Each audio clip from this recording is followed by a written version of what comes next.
Richard Nixon, the 37th President of the United States. When Americans hear this name, they instantly associate it with scandal and secrecy. Leaving office as an enemy of the press, one might not consider Nixon as a game changer in president-media relationships. However, this is not true.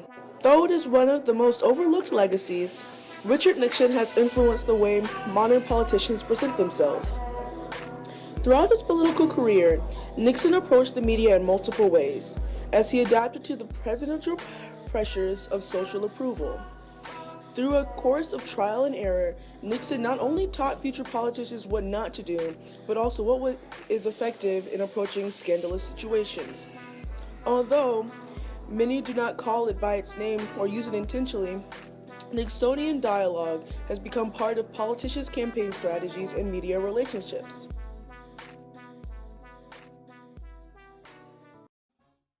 The history of the presidency and the press is one of the oldest and most important political relationships in America.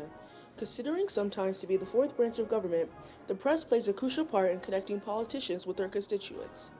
For the President of the United States, this connection is even more important. 26th President Theodore Roosevelt used the press to his advantage during his time in office. His outgoing nature and habits, such as bear hunting, made him popular with the press and a celebrity personality. Roosevelt used his fame as an outlet to get his message out to constituents. Not every president has such a good relationship with the press. The untrusting and hostile relationships between the president and the press began earlier than the Nixon presidency. Grover Cleveland, the 22nd and 24th president, was known for his extreme dislike of the media and refused to participate in press events like the president before him. Herbert Hoover, the 31st president, shared a lesser but similar distrust of the media and answered only pre-submitted questions. The press also shared unfriendly opinions of the presidents during their term. Ulysses S. Grant once said, "I have been on the subject of abuse and slander scarcely ever equaled in political history," in response after the press continued accusations of corruption during his term. Nixon himself was characterized as a private man and less than socially graceful. Nixon was famous for taking most of the press commentary personally and targeted towards himself and not his political career. Nixon easily grew paranoid around the press and saw them as a nuisance. One of Nixon's first and most iconic uses of media was during his campaign as vice president in 1952. The speech was used in response of accusations of impropriety with the money given to him by supporters. Nixon took to the television to clear his name before he plunged out of favor. He talked about his humble beginnings and his personal journey. In the speech, Nixon tries to appeal to the emotions of his audience. Nixon had changed the way politicians were viewed within the media. Unlike previous presidents, Nixon openly showed a vulnerable side to him. He was no longer the legend-like hero that politicians were seen like before him. Nixon was flawed, like the people around him.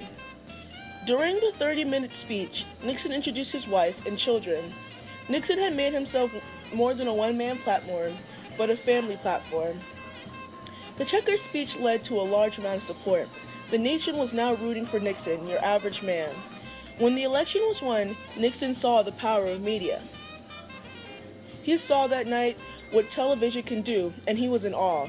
He was absolutely spellbound. You could see the change, says Nixon's media advisor Ted Rogers. However, this honeymoon period did not last for Nixon. The presidential debate of 1960 is famous for being the first televised presidential debate.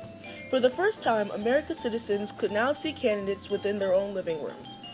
Those who were once just voices in a box now had faces to identify by. Many politicians were still foreign to the concept of televised campaigning. Representatives that focused mainly on their oral presentations would now have to focus on their visual presence.